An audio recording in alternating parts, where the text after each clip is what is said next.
Good morning everyone. Today we are going to learn about modal verbs. आज हम English grammar का एक topic पढ़ने वाले हैं, modal verbs.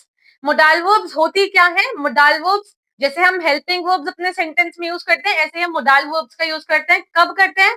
जब हमें अपने सेंटेंस में किससे कुछ चीज मांगनी है, परमिशन लेनी है, रिक्वेस्ट करनी है, किसी को कुछ एडवाइस देनी है, तब हम इन वर्ड्स का, इन verbs का यूज करते हैं. ठीक है, जैसे कि can, could, may, might, must, should, would and used to. कब यूज होती हैं ये भी देख लेते हैं. कैन का हम यूज करते हैं एबिलिटी के लिए और रिक्वेस्ट के लिए. जैसे कोई हमसे छोटा है और हमें उससे कुछ रिक्वेस्ट करनी है तो हम कैन का यूज करेंगे, और मैं अपनी एबिलिटी बताऊंगी तो भी किस चीज का यूज करूंगी? कैन का यूज करूंगी. जैसे कि मुझे स्विमिंग करनी आती है तो मैं क्या बोलूंगी? I can swim. मेरी एबिलिटी है कि मैं स्विम कर सकती हूँ. ठीक है, किसी छोटे से अगर रिक्वेस्ट करनी है तो हम कैन का यूज कर सकते हैं. बड़े से भी कर सकते हैं बट कुछ अप्रोप्रिएट नहीं होगा, इसलिए जब हम किसी बड़े से, अपने से एल्डर से अगर हम रिक्वेस्ट करते हैं तो हम मे का यूज करते हैं. ठीक है, अभी बताती हूँ. रिक्वेस्ट करने के लिए हम कैन का यूज कर सकते हैं. जैसे कि मैं किससे कुछ मांग रही हूँ तो मैं बोलूंगी can you please pass the salt. ठीक है, हम ऐसे डाइनिंग टेबल पर बैठे हैं सब लोग और मुझे सॉल्ट चाहिए तो मैं अपने छोटे भाई से बोल सकती हूँ ऐसे, can you please pass the salt. ठीक है, फिर आता है कुड. कुड हम किस लिए करेंगे? Past ability. अभी हमने कैन किस लिए किया था? जो हम प्रेजेंट में कोई एबिलिटी है, जैसे मेरे अंदर स्विमिंग की एबिलिटी है. ठीक है, तो उसके लिए मैंने कैन का यूज किया. पहले मैं सिंगिंग किया करती थी, है ना, कर सकती थी, या मैंने पहले किया है सिंगिंग, तो पास्ट एबिलिटी होगी तो मैं इसके लिए क्या यूज करूंगी? कुड का यूज करूंगी. ठीक है, फिर आता है मे. परमिशन के लिए यूज करेंगे और फ्यूचर एबिलिटी के लिए यूज करेंगे. परमिशन के लिए कैसे यूज करेंगे? जैसे हम टीचर से कुछ चीज बोल रहे हैं, जैसे may I come in ma'am, may you please allow me to write on the board. ठीक है, हम टीचर से बोल रहे हैं कि मैम क्या आप मेरे को बोर्ड पे लिखने के लिए अलाउ कर सकते हो.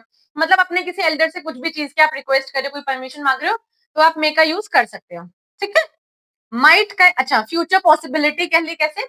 जैसे कि 80% चांसेस है कि आज बारिश हो सकती है. ठीक है, तो मैं बोलूंगी इट मे रेन टुडे, कि 80% है, चांसेस ज्यादा है, चांसेस ज्यादा है, इट मे रेन टुडे 80% है ना. माइट फ्यूचर पॉसिबिलिटी के लिए यूज करूंगी, बट लेकिन जब कम होगी पॉसिबिलिटी, जैसे 40 या 50% की पॉसिबिलिटी है बारिश होने की, तो मैं बोलूंगी या इट मे रेन टुडे, आज बारिश हो सकती है. ठीक है, मस्ट नेसेसिटी के लिए यूज करेंगे, कोई चीज जो नेसेसरी है या फिर कुछ कंपलसरी है जो चीजें, इस तरीके से. जैसे कि एग्जाम में लिखा होता है ना क्वेश्चन पेपर के ऊपर, you must write neat and clean. ठीक है, ऐसे कुछ कंपलसरी पॉइंट्स लिखे होते हैं, इस तरीके से. जैसे कोई आपका फ्रेंड है जिसकी तबीयत बहुत ज्यादा खराब हो गई है, आप उसे कुछ एडवाइस भी कर रहे हो, यार you must go to the doctor, you must visit a doctor, है ना, कि उसको जरूर जाना चाहिए. ठीक है, कुछ ऐसी चीजें जो नेसेसरी है उन चीजों के लिए. शुड का हम यूज करेंगे एडवाइस देने के लिए. जैसे कि किसी को, जैसे कोई मोटा ज्यादा हो गया, हम उसे ऐसे एडवाइस दे देंगे कि यार तू ना पार्क में घूमने जाएगा, तो हम शुड का यूज कर सकते हैं. You should go to the park daily, है ना, you should go on the walk daily, कि तुम डेली वॉक पर जाना चाहिए तुम्हें, या तुम डेली पार्क जाना चाहिए, इस तरीके से.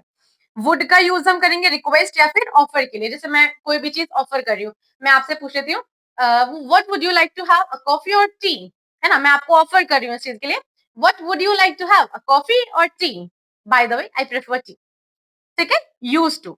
यूज टू हम यूज करेंगे पास्ट एक्शन के लिए या फिर हैबिट्स के लिए, जो कि ट्रू होंगी, 100% ट्रू है, जो चीजें मैं पहले किया करती थी, या फिर मेरी कोई ऐसी हैबिट्स जो मैं, मेरे पास पहले थी. जैसे कि मेरे को नेल बाइटिंग की हैबिट थी. ठीक है, I use to bite my nails.